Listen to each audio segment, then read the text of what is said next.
Dans les collines brumeuses de Beaujolais, à 50 km de Lyon, il existe un domaine viticole que personne n'ose mentionner lors des dîners mondains. Château-Beaumont, 30 hectares de vignes centenaires, une réputation bâtie sur 4 générations, et un secret qui allait détruire 2 vies en une seule nuit de janvier. Élise Moreau avait 36 ans quand elle comprit que certaines décisions ne peuvent jamais être effacées, que certains mensonges, même prononcés pour protéger, finissent toujours par dévorer ceux qui les portent. Cette histoire n'est pas celle d'un amour triomphant, c'est celle d'un prix à payer, et personne n'en sort indemne. Avant de poursuivre, permettez-moi une brève pause. Si ces premières lignes ont éveillé quelque chose en vous, c'est que votre conscience est prête à accueillir des vérités qui ne se révèlent qu'à ceux qui osent regarder au-delà des apparences. Cette chaîne existe précisément pour ce moment du parcours où l'on choisit de fortifier sa pensée, d'ancrer sa foi dans le réel et d'assumer pleinement ses choix.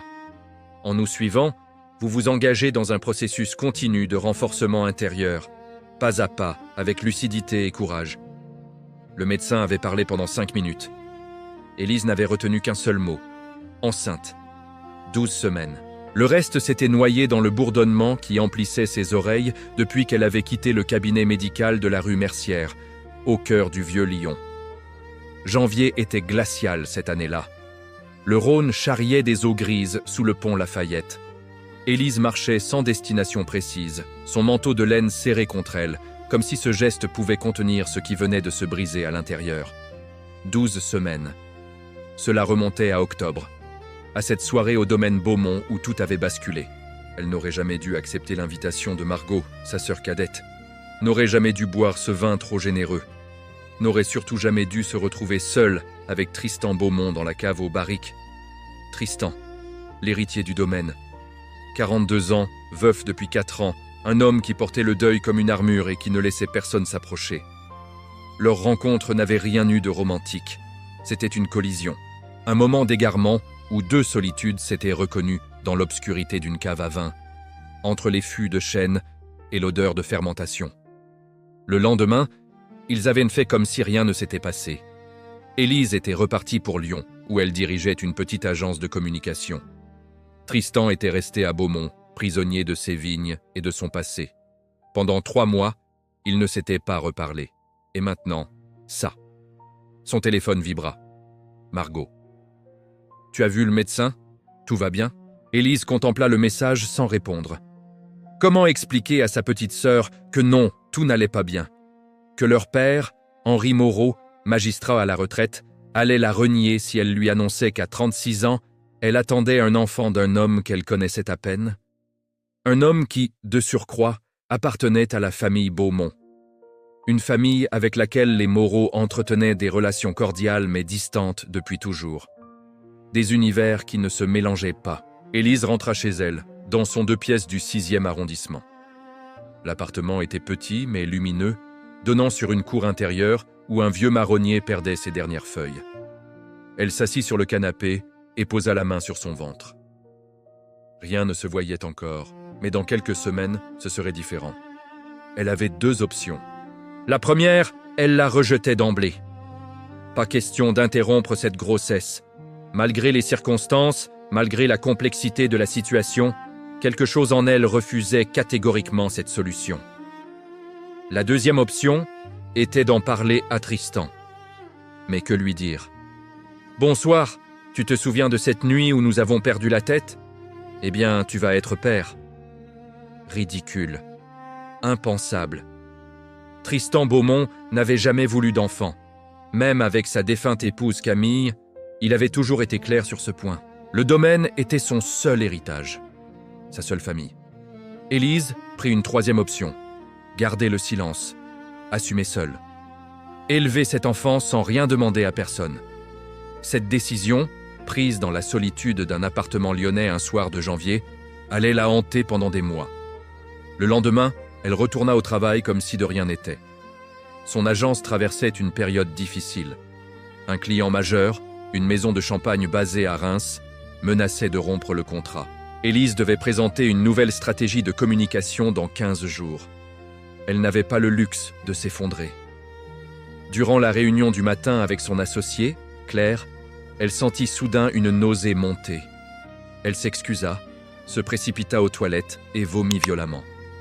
Quand elle revint, pâle et tremblante, Claire la regarda avec inquiétude.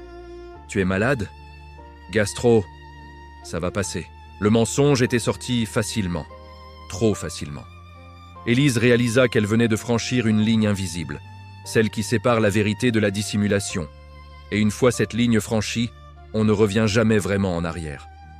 Les semaines suivantes s'écoulèrent dans une sorte de brouillard. Élise travaillait comme une acharnée, évitait les questions de sa famille, refusait systématiquement les invitations qui risquaient de la rapprocher du domaine Beaumont. Margot, qui travaillait comme œnologue freelance et collaborait régulièrement avec Tristan, commençait à trouver les excuses de sa sœur suspecte. « Tu m'évites ? Qu'est-ce qui se passe ?»« Rien. Je suis débordée, c'est tout. »« Élise, je te connais. Quelque chose ne va pas. Je t'assure, tout va bien. J'ai juste besoin de me concentrer sur le boulot. » Mais rien n'allait bien. Chaque matin, en se réveillant, Élise sentait le poids de son secret s'alourdir. Chaque nuit, elle rêvait de cette cave aux barriques, de la chaleur du corps de Tristan contre le sien, de ses mains dans ses cheveux, de ce moment de pure folie où plus rien d'autre n'existait. Et puis, elle se réveillait, seule, avec la réalité qui s'imposait comme une gifle. En mars, son ventre commença à s'arrondir. Rien de très visible sous les vêtements amples, mais suffisamment pour qu'elle ne puisse plus ignorer l'évidence. Un soir, alors qu'elle rentrait tard de l'agence, elle croisa par hasard Tristan à la gare de Lyon-Pardieu. Il descendait du TGV en provenance de Paris, costume sombre, mallette à la main. Leurs regards se croisèrent. Pendant 3 secondes interminables, ils se dévisagèrent. Élise vit quelque chose passer dans ses yeux. De la surprise ? De la gêne ? Impossible à dire. Elle détourna les yeux la première et s'éloigna rapidement, le cœur battant à tout rompre. Mais Tristan l'avait suivie. « Élise !» Elle s'arrêta net, se retourna. « Tristan !»« Comment vas-tu » La question était banale, la réponse impossible. « Bien. Et toi ?»« Écoute, à propos de cette soirée, il n'y a rien à dire. C'était une erreur. Nous étions 2 adultes consentants. Fin de l'histoire. »« D'accord. » Le silence qui suivit était lourd de tout ce qui n'était pas dit. Tristan la regardait avec une intensité qui la mettait mal à l'aise. Cherchait-il quelque chose ? Un aveu ? Un regret ? Elle ne savait pas. « Je dois y aller, dit-elle finalement. Mon train. Bien sûr, prends soin de toi. Toi aussi. » Elle s'éloigna sans se retourner, et pendant tout le trajet de retour, elle se demanda si elle n'avait pas commis la plus grande erreur de sa vie en ne lui disant pas la vérité. Mais il était trop tard maintenant. Beaucoup trop tard. Ce qu'Élise ignorait, c'est que Tristan Beaumont n'était pas dupe. Il l'avait regardée s'éloigner ce soir-là dans la gare, et quelque chose dans sa démarche, dans la manière dont elle protégeait instinctivement son ventre avec son sac, lui avait mis la puce à l'oreille. Il n'était pas certain. Mais un doute s'était installé. Et Tristan Beaumont n'était pas homme à laisser un doute sans réponse. Le printemps arriva avec ses promesses habituelles de renouveau. Dans les vignobles de Beaujolais, les bourgeons gonflaient sur les ceps. La nature reprenait ses droits après l'hiver rigoureux. Au château Beaumont, Tristan supervisait les travaux de taille avec l'attention méticuleuse qui le caractérisait. Chaque geste comptait. Chaque décision pouvait affecter la récolte future. C'était cette rigueur qui avait permis au domaine de survivre après la mort de Camille, se perdre dans le travail, ne penser à rien d'autre qu'aux vignes. Mais depuis cette rencontre à la gare, Tristan ne parvenait plus à chasser Élise de son esprit. Il revoyait son visage pâle, ses yeux fuyants, la manière dont elle s'était dérobée à la conversation. Quelque chose n'allait pas. Il en était certain. Un matin d'avril, Margot Moreau débarqua au domaine pour une dégustation. Elle travaillait sur un projet de blend pour un client commun et avait besoin de l'avis de Tristan. Ils passèrent 2 heures dans la cave, à goûter différentes cuvées, à discuter des arômes, de l'équilibre, de l'acidité. « Ta sœur va bien ?» demanda Tristan avec un détachement qu'il espérait convaincant. Margot leva les yeux de son verre. « Élise, pourquoi cette question ?»« Comme ça, je l'ai croisée à Lyon le mois dernier. Elle m'a semblé fatiguée. Elle travaille trop, comme d'habitude. » Margot marqua une pause. « Mais maintenant que tu en parles, C'est vrai qu'elle est bizarre ces derniers temps. Bizarre comment? Je ne sais pas. Distante. Elle refuse toutes mes invitations. Elle ne vient plus au repas de famille. Mon père commence à s'inquiéter. Tristan hocha la tête, sans rien ajouter. Mais l'information renforçait ses soupçons. Ce soir-là, seul dans le grand salon du château, il prit une décision. Il devait savoir. Pas par curiosité malsaine, mais parce que si Élise portait son enfant, il avait le droit de le savoir. Et plus important encore, il avait des responsabilités. Il contacta un détective privé. Pas pour espionner Élise, mais pour obtenir des informations factuelles. Était-elle enceinte? Si oui, depuis quand? La réponse arriva 10 jours plus tard. Un rapport sobre, factuel. Élise Moreau était effectivement enceinte. 18 semaines environ. Elle avait consulté une gynécologue à Lyon, avait fait tous les examens nécessaires. Seule, sans jamais mentionner le père. Tristan lut le rapport 3 fois. La colère monta progressivement. Comment avait-elle osé? Comment avait-elle pu prendre une décision aussi importante sans même lui en parler? Il attrapa ses clés de voiture et prit la route pour Lyon sans réfléchir. 45 minutes plus tard, il sonnait à la porte d'Élise. Pas de réponse. Il attendit. Sonna à nouveau. Rien. Il était sur le point de repartir quand il la vit arriver, un sac de course à la main. Elle se figea en le voyant. « Qu'est-ce que tu fais là? Il faut qu'on parle. Je n'ai rien à te dire. »« Moi, si. » Il s'approcha. Elle recula instinctivement. « Laisse-moi passer, Tristan. Pas avant que tu m'expliques pourquoi tu ne m'as rien dit. » Le silence qui suivit était chargé d'électricité. Élise comprit qu'il savait. « Comment? Peu importe comment. La question est pourquoi tu m'as caché ça. Parce que ce n'est pas ton problème. »« Pas mon problème, c'est mon enfant !» Les mots résonnèrent dans la cage d'escalier. Élise jeta un regard inquiet autour d'elle, redoutant que les voisins n'entendent. « Entre !» dit-elle sèchement. Elle ouvrit la porte. Il la suivit à l'intérieur. L'appartement était petit mais soigneusement décoré. Des photos de famille au mur, des livres partout, une plante verte près de la fenêtre. « Tu veux savoir pourquoi je ne t'ai rien dit ?»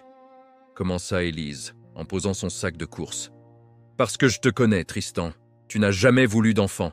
Tu l'as dit à Camille pendant toutes vos années de mariage. Alors pourquoi aurais-je dû te compliquer la vie avec ça? Parce que j'ai le droit de savoir. Le droit? Parlons de droits alors. As-tu le droit de débarquer dans ma vie et d'exiger des explications sur des choix qui ne concernent que moi? Cet enfant me concerne. Cet enfant est le résultat d'une erreur, d'une nuit où nous avons perdu la tête. Rien de plus. Une erreur. Tristan la regarda avec une intensité douloureuse. « C'est comme ça que tu vois les choses ?» Élise détourna les yeux. « Oui. Je ne te crois pas. Crois ce que tu veux. Ça ne change rien. » Tristan s'approcha, se planta devant elle. « Regarde-moi », elle refusa. « Élise, regarde-moi. » Lentement, elle leva les yeux. Ce qu'elle vit dans son regard la déstabilisa. Pas de colère, pas de reproche, juste une vulnérabilité qu'elle ne lui connaissait pas.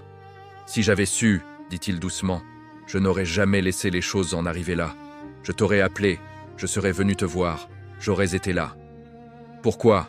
Par devoir, par obligation, parce que tu ne méritais pas de traverser ça seule. » Les mots touchèrent quelque chose de profond en Élise.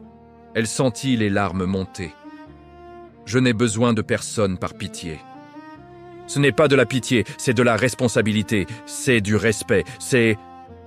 Il s'interrompit, cherchant ses mots. C'est la moindre des choses. La moindre des choses aurait été de m'oublier après cette nuit. Je n'ai pas pu. L'aveu tomba comme une pierre dans l'eau. Élise le regarda, incrédule. Quoi? Je n'ai pas pu t'oublier, j'ai essayé. Dieu sait que j'ai essayé. Mais chaque jour, je pensais à toi, à cette nuit, à ce que j'avais ressenti pour la première fois depuis la mort de Camille. Tristan, laisse-moi finir. Je sais que je ne suis pas l'homme idéal. Je suis trop vieux pour toi. J'ai trop de bagages. Mais cet enfant, c'est notre enfant. Et je refuse de le laisser grandir sans son père. Élise sentit quelque chose se briser en elle. Tu ne sais pas ce que tu dis. Je sais exactement ce que je dis. Tu vas le regretter. Peut-être, mais je le regretterais encore plus si je ne le faisais pas. Ils se regardèrent longuement, puis Tristan fit quelque chose qu'Élise n'attendait pas. Il s'agenouilla, posa doucement la main sur son ventre. « Bonjour, murmura-t-il.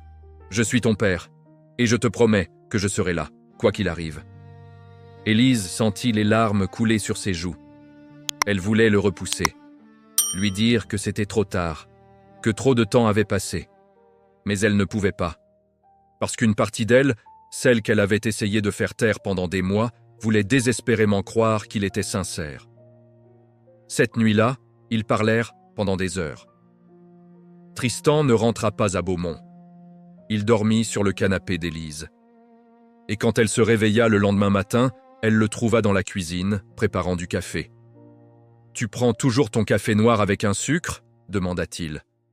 Elle hocha la tête, stupéfaite qu'il s'en souvienne. « Comment tu sais ça ?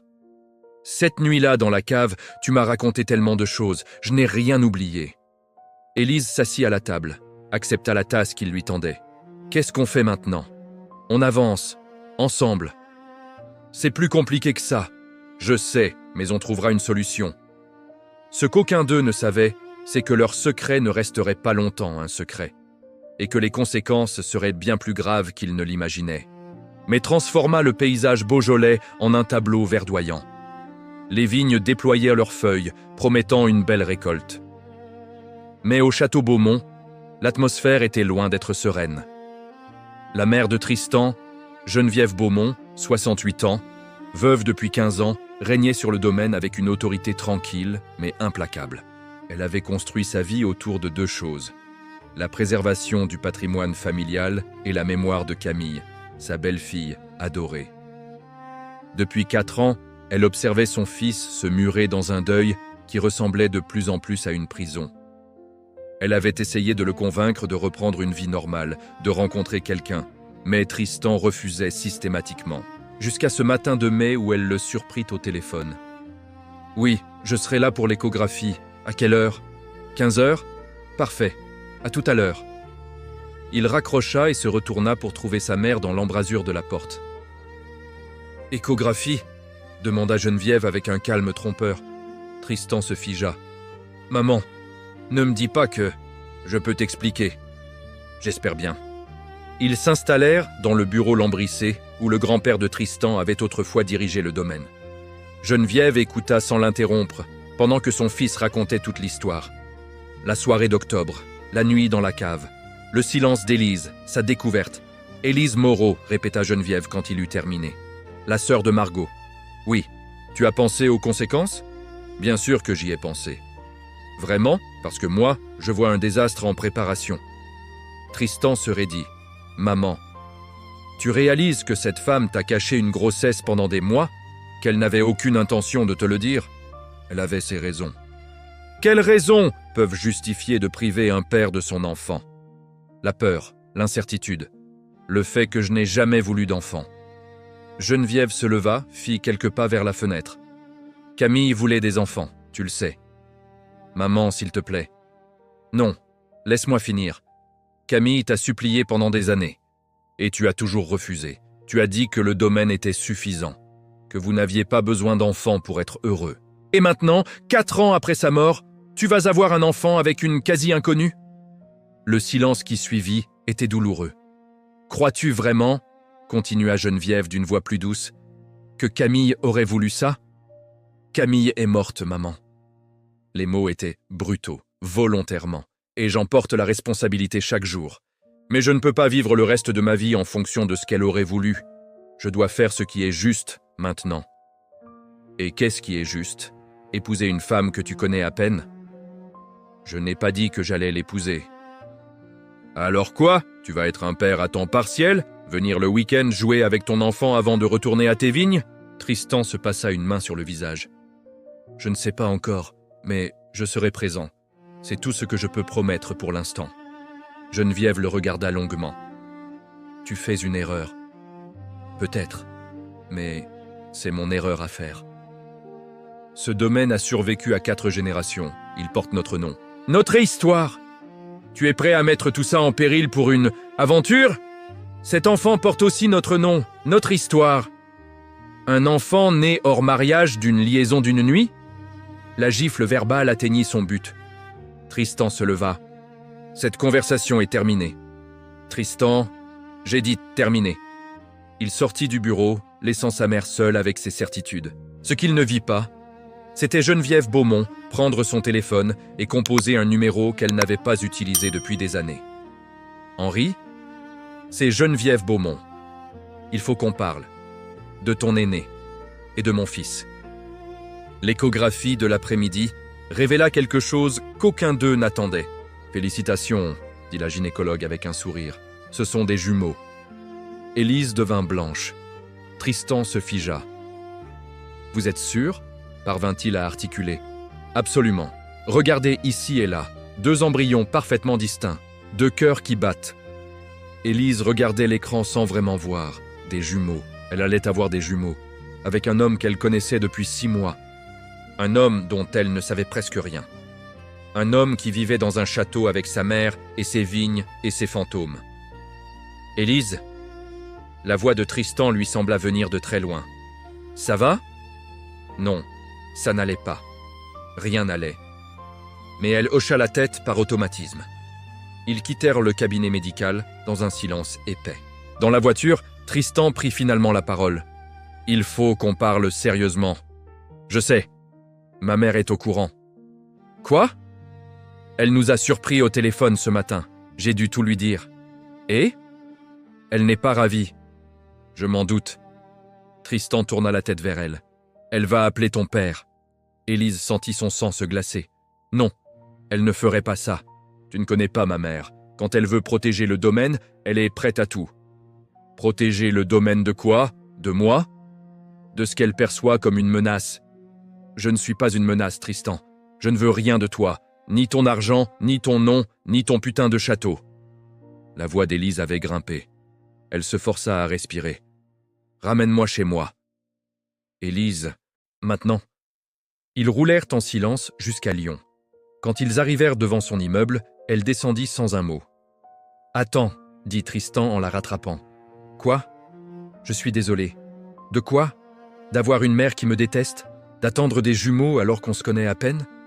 D'avoir foutu ma vie en l'air? De ne pas avoir été là quand tu l'as appris? De t'avoir laissé seule pendant 3 mois? De ne pas avoir été l'homme que tu méritais dès le départ? Élise sentit les larmes monter. Ça ne change rien. Je sais, mais je voulais que tu le saches. Elle monta chez elle, sans se retourner. Cette nuit-là, elle reçut un appel de son père. « Élise, il faut qu'on se voie. Demain, c'est important. » Le ton ne laissait aucune place à la discussion. Élise raccrocha avec la certitude absolue que sa vie était en train de partir en vrille et qu'elle n'avait aucun moyen de l'arrêter. Le lendemain, Élise se rendit à la maison familiale de Caluire et Cuire, dans la banlieue huppée de Lyon. C'était une grande bâtisse bourgeoise où elle avait grandi avec Margot. Une maison pleine de souvenirs heureux. Mais aujourd'hui, en franchissant le portail, elle avait l'impression de marcher vers son exécution. Henri Moreau l'attendait dans son bureau. 72 ans, cheveux blancs, regard d'acier derrière ses lunettes. 40 ans de carrière dans la magistrature lui avaient appris à lire les gens, à détecter les mensonges, à juger. « Assieds-toi », dit-il sans préambule. Élise s'assit. « Geneviève Beaumont m'a appelé hier soir. Je sais. »« Ah, alors tu sais aussi que je suis au courant pour ta situation. » Ma situation s'appelle une grossesse, papa.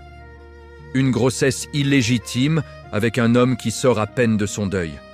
Tu réalises le scandale? Nous sommes dans 2025, pas en 1950. Les gens ont des enfants sans être mariés. Les gens, oui, mais pas ma fille. Pas l'aînée de la famille Moreau qui a toujours été un exemple de rigueur et de sérieux. Élise sentit la colère monter. Un exemple?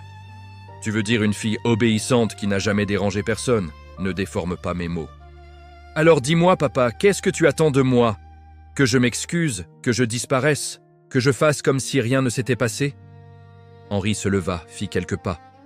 Geneviève Beaumont m'a fait une proposition. Quelle proposition?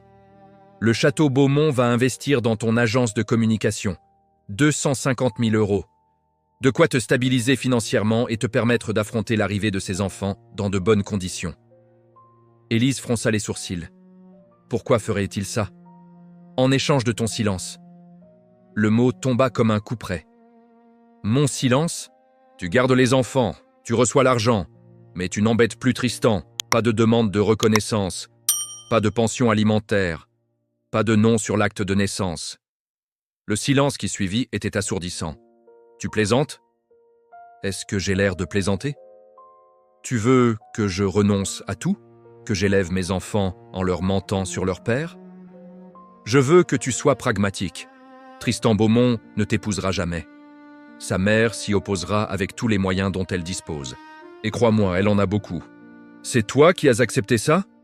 C'est moi qui pense à ton avenir et à celui de mes petits-enfants. Élise se leva. Non. Quoi? Non, je n'accepte pas. Élise, sois raisonnable. Raisonnable. Tu me demandes de renier le père de mes enfants pour de l'argent et tu me parles de raison. Je te parle de survie. Tu crois que tu vas pouvoir élever des jumeaux seul, avec ton agence qui périclite, sans aide? Je trouverai une solution. Quelle solution? La fierté ne nourrit pas les enfants. Peut-être, mais au moins, je pourrai me regarder dans la glace. Élise, cette conversation est terminée. Elle sortit du bureau, traversa le hall, ouvrit la porte d'entrée. Sa mère, Agnès, apparut en haut de l'escalier. « Élise, attends. Laisse-moi partir, maman. Ton père veut juste te protéger. En me vendant au plus offrant? Merci, mais non merci. » Agnès descendit les marches. « Tu es enceinte de jumeaux, tu es seule, tu as besoin d'aide. J'ai besoin qu'on me fasse confiance, qu'on respecte mes choix, pas qu'on décide à ma place. Et Tristan, il est d'accord avec tout ça ?» La question stoppa Élise. « Je ne sais pas, il ne sait probablement même pas que sa mère a fait cette proposition. Alors va lui parler, avant de prendre une décision définitive. » Élise regarda sa mère, vit dans ses yeux quelque chose qu'elle n'avait pas vu depuis longtemps, de la compréhension. « Tu es de mon côté ? » ?»« Je suis du côté de mes filles, toujours. » Élise hocha la tête et partit. Elle prit la route pour Beaumont sans réfléchir.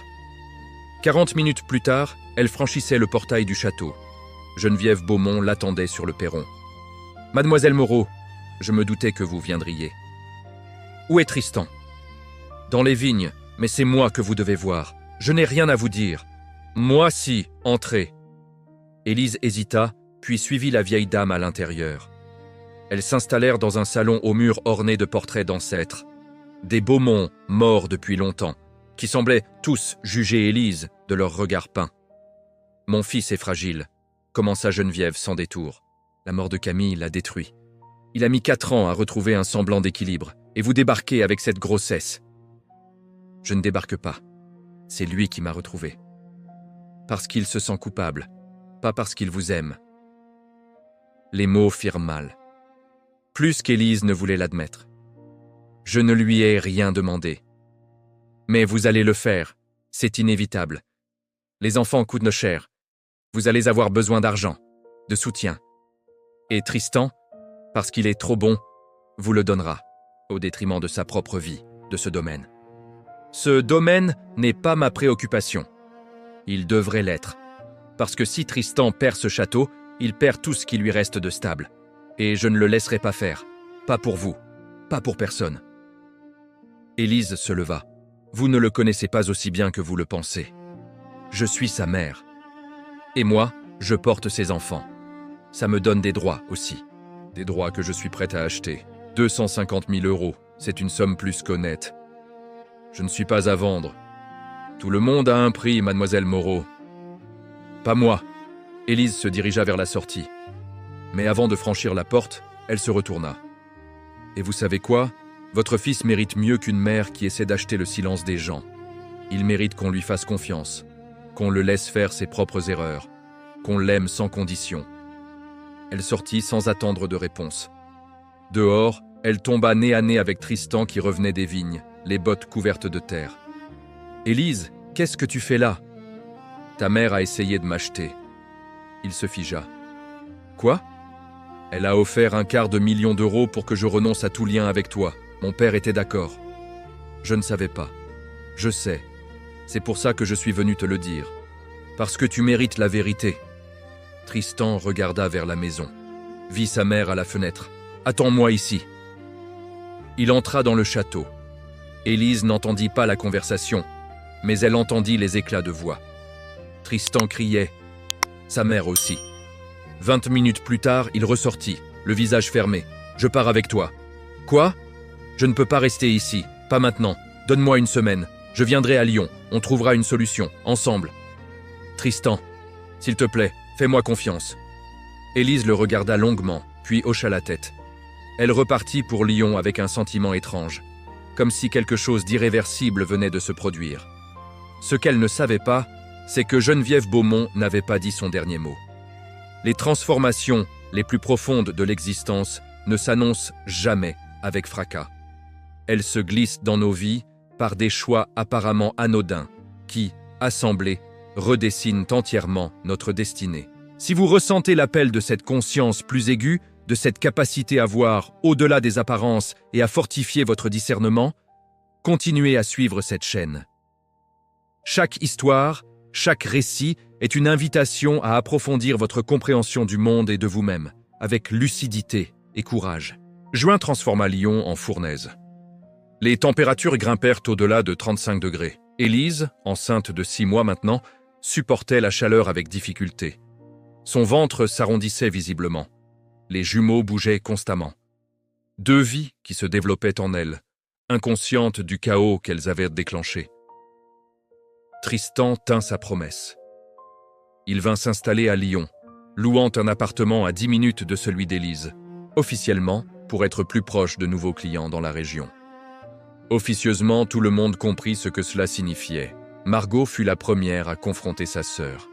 « Tu es avec Tristan Beaumont ? » ?»« C'est compliqué. »« Compliqué comment ? » ?»« Il vit à Lyon. Il passe tous ses soirs chez toi. Claire m'a dit qu'il t'accompagne à toutes tes consultations médicales. C'est le père de mes enfants. C'est normal qu'il soit présent. »« Élise, c'est plus que ça.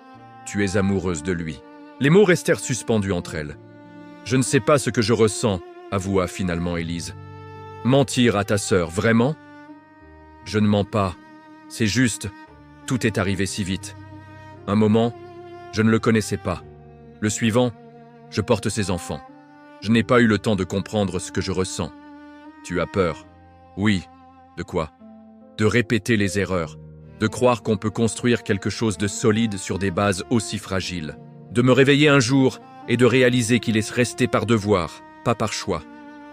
Margot prit la main de sa sœur. Tu sais ce que je pense ?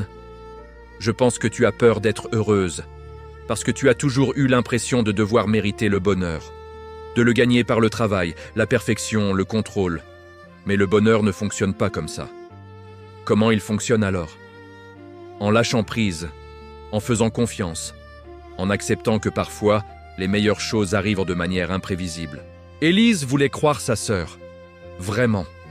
Mais une partie d'elle restait méfiante. Pendant ce temps, à Beaumont, la situation se détériorait. Geneviève refusait de parler à son fils. Le personnel du château marchait sur des œufs, et les rumeurs commençaient à circuler dans la région. On dit que Tristan Beaumont a mis une femme enceinte. Une femme de Lyon, paraît-il. Sa mère serait furieuse. Le domaine va en souffrir. Les ragots atteigniraient les oreilles de certains clients importants.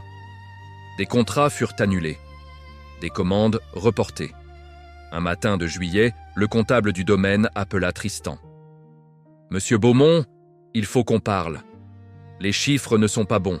Si ça continue, on va avoir des problèmes de trésorerie d'ici septembre. » Tristan raccrocha et se prit la tête entre les mains. Il était assis dans l'appartement qu'il louait à Lyon, entouré de cartons qu'il n'avait jamais pris le temps de déballer. Il se sentait écartelé. D'un côté, le domaine qui s'effondrait. De l'autre, Élise qui allait accoucher dans 3 mois. Et lui, incapable de résoudre l'un sans sacrifier l'autre. Ce soir-là, il en parla à Élise. Il dînait sur la petite terrasse de l'appartement, profitant d'une brise fraîche qui apportait un peu de répit. « Je dois retourner à Beaumont », dit-il sans détour. Élise posa sa fourchette. « Pour combien de temps ? Je ne sais pas. Le temps de stabiliser la situation, de rassurer les clients, de parler à ma mère. Tu vas lui céder ? Non, mais je ne peux pas laisser le domaine couler. 4 générations de travail, des dizaines d'employés qui dépendent de nous. Je comprends, vraiment. Oui, c'est ton héritage, ta responsabilité. Je ne peux pas te demander de le sacrifier. Mais j'ai besoin de savoir où on en est, Tristan. Parce que dans 3 mois, ces bébés vont naître. Et je dois savoir si tu seras là. Pas physiquement tout le temps, je ne suis pas naïve, mais émotionnellement. Vraiment là. Tristan se leva, s'agenouilla devant elle, prit ses mains. Je serai là, je te le promets. Les promesses sont faciles à faire. Alors laisse-moi te prouver. Il se pencha, embrassa son ventre. Je vous aime, tous les 3. C'était la première fois qu'il le disait. Élise sentit les larmes monter. Tu ne peux pas dire ça. Pourquoi? Parce que ça complique tout. Tant mieux. Parce que simple, on a déjà essayé. Et regarde où ça nous a menés.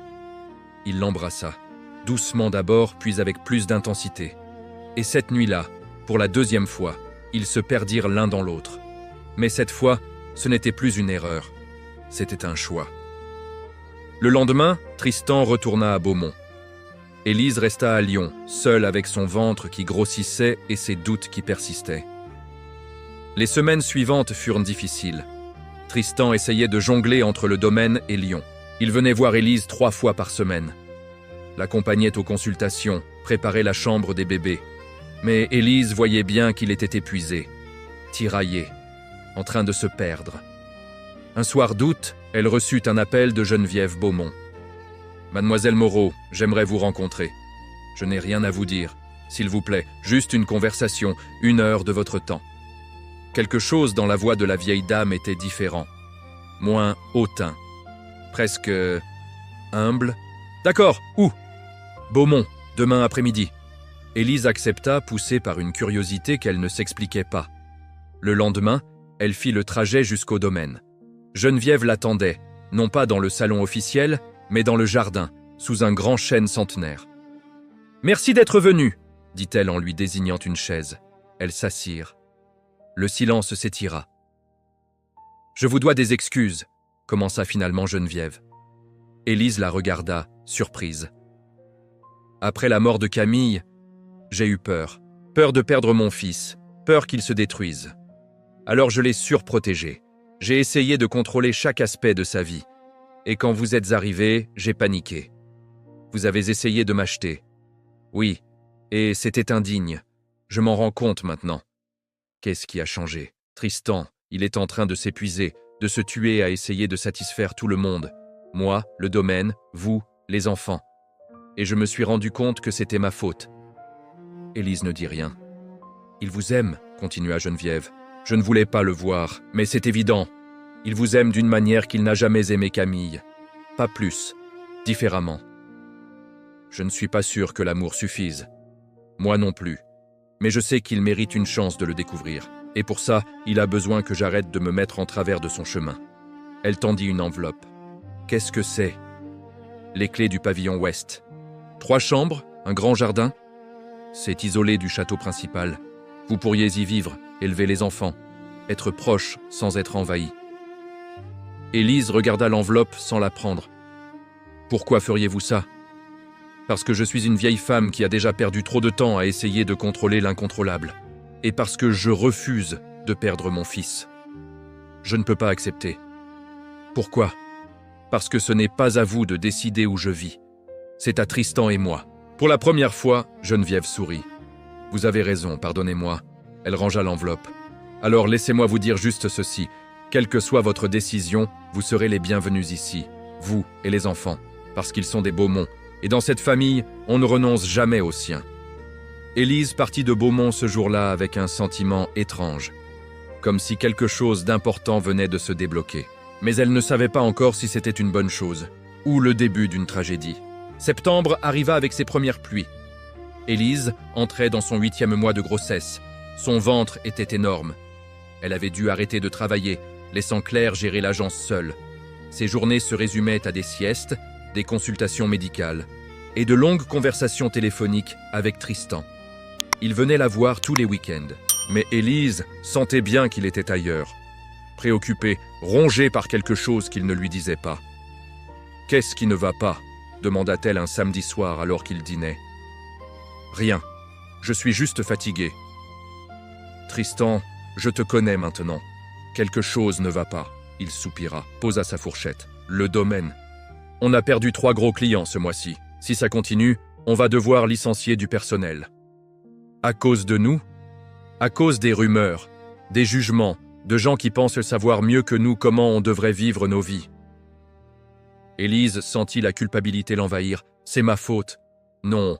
Si je n'avais pas été aussi têtue, si j'avais accepté de rester discrète, si... Stop. Tristan se leva, fit le tour de la table, s'agenouilla devant elle. Rien de tout ça n'est ta faute. Tu n'as rien fait de mal. C'est moi qui ai choisi d'assumer mes responsabilités. Et je ne regrette rien. Mais ton domaine, le domaine survivra ou pas. Mais toi, ces enfants, vous êtes plus importants. Tu dis ça maintenant, mais dans 6 mois, dans 1 an, quand l'argent manquera vraiment, alors on trouvera une solution, ensemble. Les mots étaient beaux, mais Élise voyait bien qu'il n'y croyait pas vraiment. La semaine suivante, Élise reçut un coup de téléphone de Claire. « Il faut qu'on parle. »« Qu'est-ce qui se passe ? » ?»« J'ai reçu une offre de rachat pour l'agence, une grosse société parisienne. Ils offrent 400 000 €. Élise resta sans voix. « 400 000 ? » ?»« Oui. De quoi nous rembourser toutes nos dettes. De quoi t'assurer financièrement pour les années à venir. De quoi me rendre indépendante de Tristan. Ce n'est pas ce que j'ai dit, mais c'est ce que tu penses. » Claire soupira. « Élise, tu es ma meilleure amie, et je veux juste que tu sois heureuse. Mais je vois bien que toute cette situation te ronge, que tu te sens coupable, que tu as l'impression de détruire la vie de Tristan. Parce que c'est le cas. Non. Tu lui as donné l'opportunité d'être père, d'aimer à nouveau, de construire quelque chose de nouveau. Mais si tu penses que l'argent peut t'aider à avoir l'esprit plus tranquille, alors vends. » Élise réfléchit toute la nuit. Le lendemain, elle appela Tristan. « Il faut qu'on parle. » Il arriva en milieu d'après-midi. Elle lui expliqua la situation. L'offre de rachat. L'opportunité de devenir financièrement indépendante. « C'est une bonne nouvelle, » dit-il après un long silence. « Vraiment ? Tu mérites cette sécurité. Ces enfants méritent cette sécurité. Mais ça change quelque chose entre nous, n'est-ce pas ?» Élise détourna les yeux. « Je ne sais pas. Tu n'auras plus besoin de moi. Ce n'est pas ça. Alors c'est quoi ? C'est que je veux être sûr que tu restes pour les bonnes raisons. Pas par devoir, pas par culpabilité, mais parce que tu le veux vraiment. » Tristan se leva, marcha jusqu'à la fenêtre. « Tu penses que je suis là par devoir ? Je pense que tu es un homme bien qui fait ce qu'il croit juste. Mais je ne sais pas si c'est de l'amour ou juste de la responsabilité. Et si je te disais que je ne sais pas faire la différence ?» L'aveu tomba comme une pierre. Élise sentit quelque chose se briser en elle. « Au moins, tu es honnête. » Élise. « Non, c'est bien. Vraiment, je préfère savoir. » Le silence qui suivit était douloureux. « Je vais vendre l'agence, » dit finalement Élise, « et je vais accepter l'offre de ta mère. » « Quoi ? Le pavillon ouest, c'est bien pour les enfants. Ils grandiront près de leur père, près du domaine, ça a du sens. » « Tu es sûr ? » ?»« Non, mais c'est la décision la plus pragmatique. » « Pragmatique. » Tristan répéta le mot comme s'il avait un goût amer. « C'est vraiment ce que tu veux ? Une relation pragmatique ? Je veux ce qui est le mieux pour tout le monde. Et qu'est-ce qui est le mieux pour toi ? » La question resta sans réponse. Le contrat de vente de l'agence fut signé fin septembre. Élise empocha 380 000 € après déduction des frais. De quoi voir venir pendant plusieurs années. De quoi élever ses enfants sans dépendre de personne. Début octobre, elle emménagea au pavillon ouest du château Beaumont. Geneviève l'accueillit avec une chaleur inattendue. Le personnel l'aida à s'installer. Margot vint décorer la chambre des bébés. Et Tristan était là mais absent, physiquement présent, émotionnellement à des kilomètres. Un soir, 2 semaines avant la date prévue d'accouchement, Élise le trouva sur la terrasse du pavillon, regardant les vignes dans le crépuscule. « À quoi tu penses ?» demanda-t-elle en s'asseyant près de lui. « À Camille. » Le prénom résonna comme une gifle. « Pourquoi ? » ?»« Parce que c'est bientôt l'anniversaire de sa mort, 4 ans. »« Tu l'aimais beaucoup. »« Je pensais que oui, mais maintenant je ne suis plus sûr. » »« Comment ça ? » ?»« Avec elle, tout était facile, prévisible, confortable.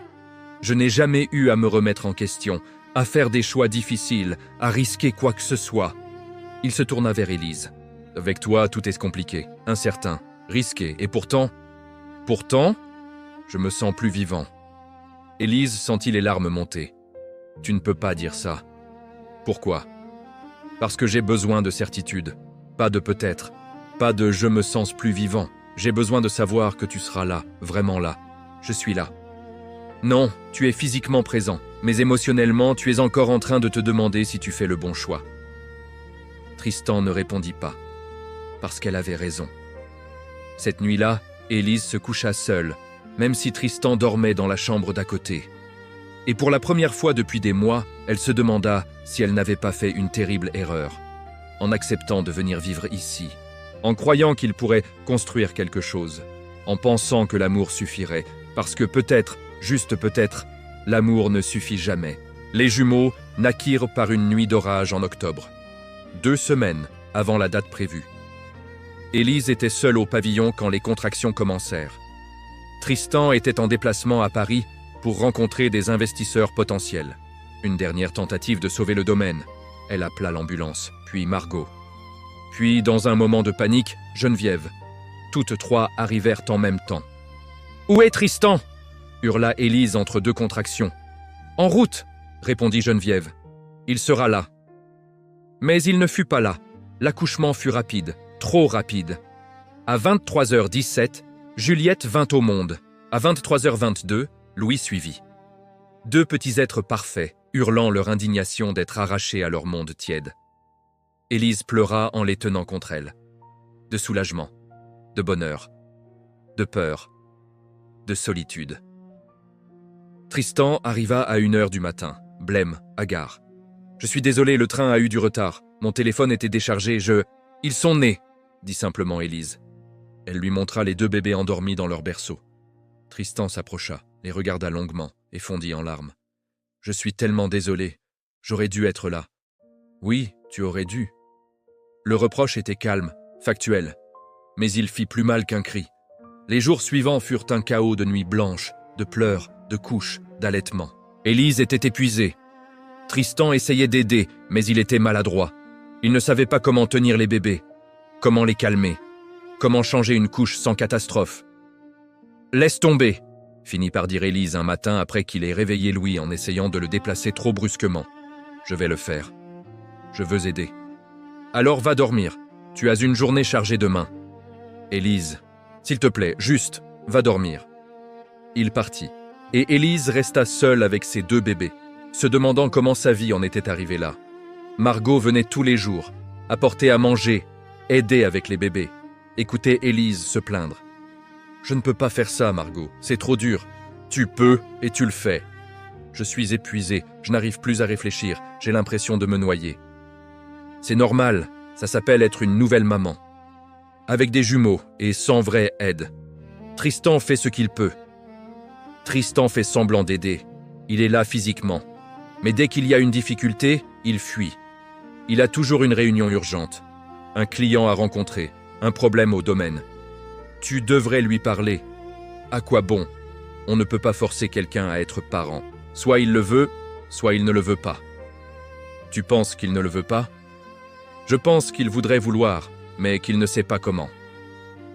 C'était peut-être la définition la plus triste de l'échec qu'Élise n'avait jamais entendue. En novembre, la situation au domaine empira. Un article dans un magazine économique régional titrait « Château-Beaumont, la fin d'une dynastie ». Les pertes s'accumulaient. Les investisseurs se retiraient. Tristan passait de moins en moins de temps au pavillon, de plus en plus au château, enfermé dans le bureau, à chercher des solutions qui n'existaient pas. Un soir, Élise le confronta. « Tu nous évites. »« Je ne vous évite pas, je travaille. »« Tu fuis. C'est différent. »« Comment ?»« Parce que fuir implique qu'il y a quelque chose dont j'ai peur. Je n'ai pas peur. Je suis juste dépassé. Bienvenue dans le club. » Ce n'est pas la même chose. « Ah non? Parce que tu crois que moi, je ne suis pas dépassé? Que m'occuper de 2 nouveaux-nés 24 heures sur 24, c'est facile?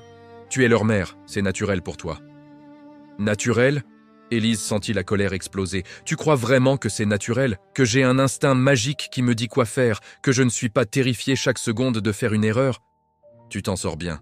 Parce que je n'ai pas le choix. Parce que si je m'effondre, il n'y a personne pour me rattraper. Le silence qui suivit était lourd. « Je pensais que tu serais là, » dit finalement Élise d'une voix plus calme. « Je suis là. »« Non, tu es présent.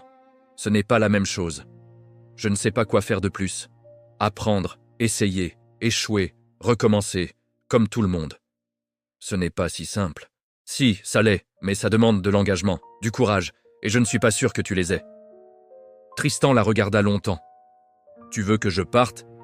La question flotta entre eux comme une menace. « Je veux que tu décides. Vraiment. Est-ce que tu veux être père? Est-ce que tu veux être avec moi? Ou est-ce que tu restes par obligation? Je ne sais pas. Alors peut-être que tu devrais prendre le temps de le découvrir, loin d'ici. Tu me demandes de partir? Je te demande d'être honnête avec toi-même et avec nous. » Tristan quitta le pavillon cette nuit-là. Il ne revint pas le lendemain, ni le surlendemain. Pendant une semaine, Élise éleva seule ses enfants. Pleura la nuit quand ils dormaient enfin.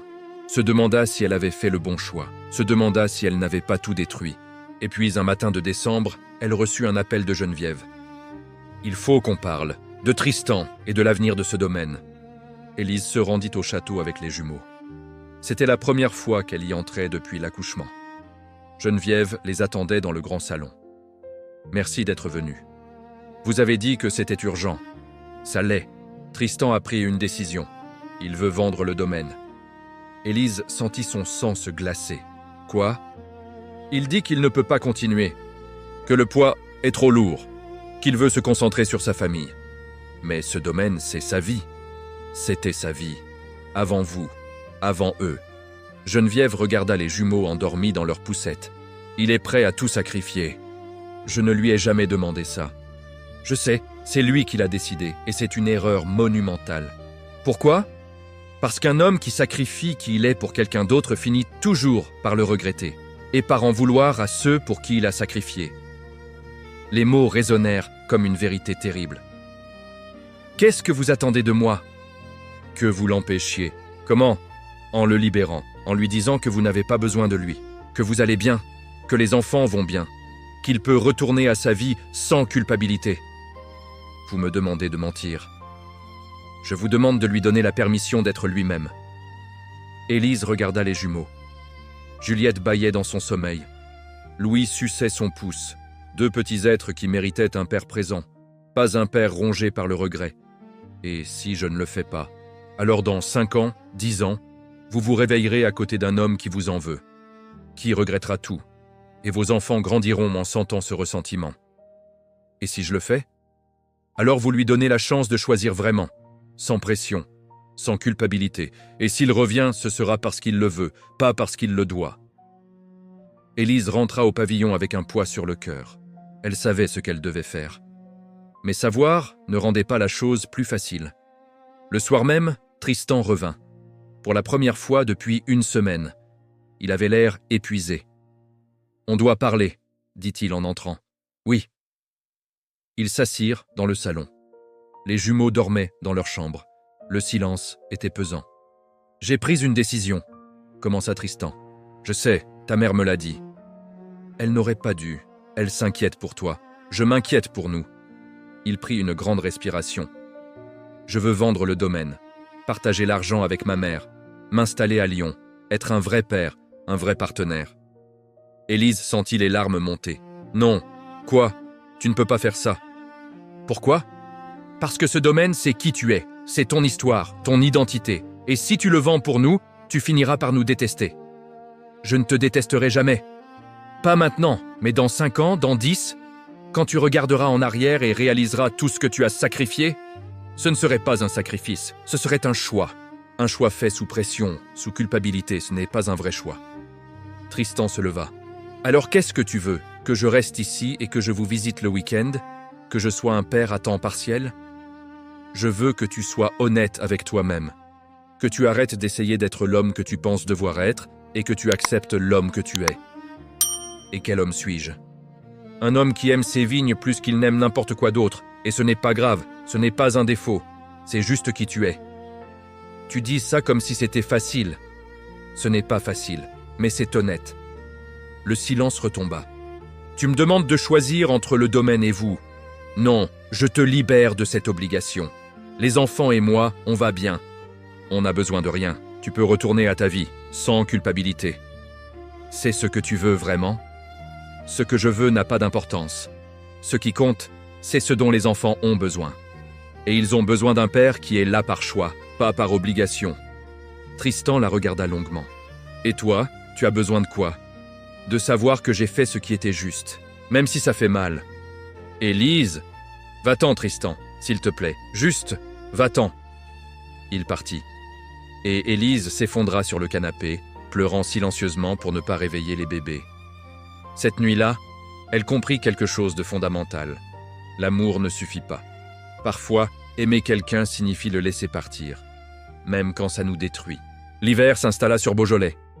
Les vignes nues ressemblaient à des squelettes sous la neige. Au pavillon ouest, Élise s'était installée dans une routine. Levée à 6 heures avec les jumeaux. Biberon, couche, jeu, sieste. Biberon, couche, sommeil. Répété. Margot venait l'aider 3 fois par semaine, Geneviève aussi, étonnamment. La vieille dame s'était attachée à ses petits-enfants. Elle passait des heures à les bercer, à leur chanter de vieilles berceuses bourguignonnes. Tristan était absent, physiquement et émotionnellement. Il avait repris la gestion complète du domaine, travaillait 16 heures par jour, ne venait voir les enfants qu'une fois par semaine, le dimanche après-midi. Des visites courtes, tendues, où il semblait ne pas savoir quoi dire ni quoi faire. « Comment tu vas ?» demanda Margot un jour de janvier. « Je survis. » « Ce n'est pas vivre, ça. C'est tout ce que j'ai pour l'instant. Tu devrais partir. »« Quoi ?» ?»« Retourner à Lyon. Prendre tes distances. Laisser Tristan assumer vraiment. »« Je ne peux pas. Les enfants ont besoin de stabilité. Les enfants ont besoin d'une mère qui va bien. Et tu n'es pas bien. Je vais bien. Élise, tu ne dors pas. Tu ne manges pas. Tu survis. Tu ne vis pas. » Margot avait raison. Mais Élise n'avait pas l'énergie de changer quoi que ce soit. En février, un événement inattendu bouleversa l'équilibre précaire. Le domaine reçut une offre d'achat. Une grosse entreprise viticole, basée à Bordeaux, proposait 4 millions d'euros pour le château Beaumont. Une somme énorme, de quoi résoudre tous les problèmes financiers, de quoi permettre à Tristan de recommencer ailleurs, de quoi assurer l'avenir des jumeaux. Geneviève convoqua une réunion de famille. Élise y fut invitée. « Vous faites partie de cette famille maintenant, » dit Geneviève. « Les décisions qui affectent le domaine vous affectent aussi. » Ils étaient assis dans le grand salon. Tristan, Geneviève, Élise et l'avocat de la famille. « Qu'est-ce que tu veux faire ?» demanda Geneviève à son fils. « Je ne sais pas. »« Si tu vends, tu trahis 4 générations de travail, mais tu assures l'avenir de tes enfants. Si tu gardes, tu préserves l'héritage, mais tu risques tout. Il n'y a pas de bonne réponse, n'est-ce pas? Non. Il y a juste un choix et des conséquences. » Tristan regarda Élise. « Qu'est-ce que tu en penses? Ce n'est pas ma décision à prendre. Mais elle t'affecte. Toi et les enfants. Peu importe ce que tu décides, on s'adaptera. Ce n'est pas une réponse. C'est la seule que je peux te donner. » Tristan se leva, marcha jusqu'à la fenêtre, regarda les vignes sous la neige. « J'ai passé ma vie entière dans ce domaine. Mon père est mort ici, ma femme est morte ici. J'ai cru que je mourrais ici aussi. » Il se retourna. « Mais peut-être qu'il est temps de laisser partir, de recommencer ailleurs, d'être quelqu'un d'autre. »« Tu ne peux pas être quelqu'un d'autre, » dit doucement Élise. « On est qui on est. La question n'est pas où tu vis, c'est avec quoi tu peux vivre. Et si je ne peux vivre ni avec, ni sans? Alors tu es déjà mort. » Les mots tombèrent comme un coup près. La réunion se termina sans décision. Mais quelque chose avait changé. Cette nuit-là, Élise ne parvint pas à dormir. Elle était assise dans la chambre des jumeaux, les regardant dormir paisiblement. Louis suçait son pouce. Juliette avait un doudou serré contre elle, 2 petits êtres innocents qui ne méritaient pas d'être pris dans ce chaos. Elle prit une décision. Le lendemain matin, elle alla voir Geneviève. « Je pars. »« Où ?»« Lyon. Je retourne à mon appartement. Je reprends ma vie. Et les enfants ? Ils viennent avec moi. Mais Tristan pourra les voir quand il veut. Je ne l'empêcherai jamais. Pourquoi maintenant ? Parce que j'ai compris quelque chose. Je suis venu ici en pensant que la proximité créerait une famille. Mais tout ce qu'elle a créé, c'est du ressentiment. Tristan se sent obligé d'être présent. Et moi, je me sens coupable de sa présence forcée. Vous l'aimez? Ça ne suffit pas. Parfois, l'amour est tout ce qu'on a. Et parfois, l'amour signifie savoir quand partir. Geneviève hocha lentement la tête. Vous êtes plus forte que je ne le pensais. Je ne suis pas forte. Je suis juste épuisée de faire semblant. Élise quitta le château Beaumont une semaine plus tard. Un camion de déménagement emporta le peu d'affaires qu'elle avait accumulées. Tristan n'était pas là pour dire au revoir. Il était en déplacement à Bordeaux pour discuter de l'offre d'achat. Ce n'était probablement pas un hasard. Élise s'installa de nouveau dans son petit appartement lyonnais. C'était étrange d'être de retour, comme si elle avait fait un long voyage pour finalement revenir au point de départ. Mais quelque chose avait changé. Elle n'était plus seule. 2 petits êtres dépendaient d'elle maintenant, et elle devait être forte pour eux. Même si elle ne savait pas comment. Le printemps revint. Les jumeaux eurent 6 mois. Ils commençaient à s'asseoir seuls, à rire, à interagir avec le monde. Élise avait trouvé un rythme, une vie qui fonctionnait, pas parfaite, mais viable. Elle avait embauché une nounou 3 jours par semaine. Avait commencé à travailler en freelance pour quelques anciens clients, retrouver un semblant de normalité. Tristan venait les voir tous les dimanches, des visites courtes, toujours un peu maladroites. Mais progressivement, il apprenait. Comment tenir Louis sans qu'il pleure? Quel jouet préférait Juliette? Comment les faire rire? En avril, il annonça sa décision. Il avait refusé l'offre d'achat. « Pourquoi ?» demanda Élise. « Parce que ma mère avait raison. Un homme qui trahit qui il est finit toujours par se perdre. Et nous? Vous êtes mes enfants, rien ne changera ça. Mais je ne serai jamais le père que tu espérais. Je ne vivrai jamais à Lyon. Je ne serai jamais là tous les jours. Je sais, tu mérites mieux. Probablement. Mais on ne choisit pas toujours ce qu'on mérite. » Ils se regardèrent longuement. « Je suis désolé, » dit Tristan. « De quoi? De ne pas être l'homme dont tu avais besoin. Tu es l'homme que tu es. Ce n'est pas à moi de te changer. Est-ce que tu m'aimes encore ?» La question flotta entre eux. Élise prit le temps de réfléchir. « Je t'ai aimé. Je crois que je t'aimerai toujours d'une certaine manière. Mais je ne peux plus attendre que tu deviennes quelqu'un que tu ne seras jamais. Donc c'est fini ? » Ça n'a jamais vraiment commencé. C'était brutal, honnête et probablement vrai. Tristan hocha la tête. « Je serai un bon père, je te le promets. Pas le père idéal, mais présent, à ma manière. C'est tout ce que je demande. » Il partit ce jour-là avec quelque chose de différent dans le regard. Pas du soulagement, pas de la tristesse, juste une acceptation tranquille. Les mois suivants établirent un nouveau rythme. Tristan venait tous les week-ends. Parfois, il emmenait les jumeaux à Beaumont pour la journée. Geneviève s'était transformée en grand-mère dévouée. Margot restait la tante préférée. Et Élise apprenait à être seule sans être solitaire. En juillet, elle croisa par hasard un ancien collègue dans un café de Lyon. Raphaël, 40 ans, divorcé, 2 enfants d'un premier mariage. « Élise, ça fait combien de temps ? 4 ans ? Au moins, je peux ?» Il désigna la chaise en face d'elle. « Bien sûr. » Ils parlèrent pendant 2 heures. Découvrirent qu'ils habitaient le même quartier, que leurs enfants avaient presque le même âge, que la vie les avait tous 2 bousculés. « On devrait se revoir, » dit Raphaël en partant. « Peut-être. » Elle lui donna son numéro, sans trop y croire. Mais il appela, et ils se revirent, pas en amoureux, juste 2 adultes qui appréciaient la compagnie de l'autre. En septembre, Raphaël l'invita à dîner, un vrai dîner, avec réservation et chandelle. « C'est un rendez-vous » demanda Élise. « Si tu veux que ça en soit un. » Elle hésita. « Je ne suis pas sûre d'être prête. »« On ne l'est jamais vraiment, mais peut-être qu'on peut essayer quand même ?» Elle accepta. Le dîner fut agréable. Raphaël était drôle, attentionné, présent.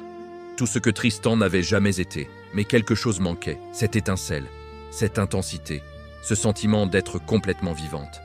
« Tu penses encore à lui ?» dit Raphaël en fin de soirée. « Comment tu sais ?»« Parce que je pense encore à elle, mon ex-femme. Ça prend du temps. »« Et combien ?»« Je ne sais pas. Des années peut-être. Peut-être jamais complètement. C'est déprimant. C'est honnête. Il ne se revira pas. Pas romantiquement en tout cas. mais restèrent amis. En novembre, Élise reçut un appel de Geneviève. « J'organise le premier anniversaire des jumeaux à Beaumont. J'aimerais que tu viennes. » Je ne suis pas sûr que ce soit une bonne idée. C'est leur anniversaire. Tu es leur mère. Ta place est ici. Geneviève, s'il te plaît, pour eux, pas pour Tristan, pas pour moi, pour Juliette et Louis. Élise accepta. La fête eut lieu un dimanche de novembre. Il y avait trop de monde, trop de bruit, trop de tout. Mais les jumeaux étaient ravis. Louis babillait avec tout le monde. Juliette était fascinée par les ballons. Et Tristan était différent, plus détendu, plus présent.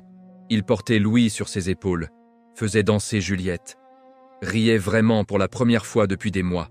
« Il va bien ?» dit Margot en s'approchant d'Élise. « Oui. Toi aussi ? Oui, vous n'êtes pas ensemble, mais vous êtes en paix, c'est déjà ça. » C'est déjà ça. En fin d'après-midi, alors que la fête se terminait, Tristan s'approcha d'Élise. « Merci d'être venu. C'est normal. » « Non, rien n'est normal dans notre situation, mais tu es là quand même. Pour eux. Je sais. » Il marqua une pause. « Tu as l'air bien. Toi aussi. Le domaine va mieux. On a signé 2 gros contrats. Ma mère parle même de passer la main dans quelques années. C'est bien. Et toi, tu vois quelqu'un ?» La question était maladroite. Élise sourit. « Non. Et toi ?»« Non. Je ne crois pas que ce soit pour moi. » « Pourquoi ? » « Parce que j'ai déjà donné. 2 fois. Et les 2 fois, j'ai échoué. Tu n'as pas échoué. Vraiment ? Tu as fait ce que tu pouvais. On a tous fait ce qu'on pouvait. » Tristan hocha la tête. « Je n'ai pas de regrets, dit-il finalement. À propos de nous ? À propos des enfants. Ils sont la meilleure chose qui me soit arrivée.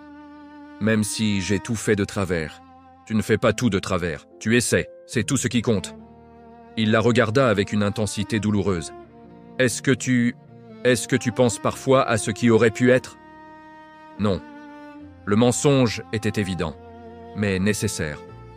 Moi, si. Tristan. Mais je sais que c'est impossible, qu'on est trop différents, que je ne serai jamais l'homme dont tu as besoin. Tu es l'homme que tu es, et ces enfants ont de la chance de t'avoir, à ta manière. C'était le plus proche du pardon qu'Élise pouvait offrir. Tristan le comprit. Elle quitta Beaumont ce soir-là, avec les jumeaux endormis dans leurs sièges auto. Sur la route du retour vers Lyon, elle réalisa quelque chose. Ils n'auraient jamais de fin heureuse. Pas au sens traditionnel. Ils ne seraient jamais une famille nucléaire parfaite avec dîner le dimanche et vacances ensemble. Mais ils avaient trouvé quelque chose d'autre. Un équilibre fragile, un respect mutuel, une acceptation de ce qui était plutôt qu'une nostalgie de ce qui aurait pu être. C'était imparfait, bancal, loin de l'idéal, mais c'était réel.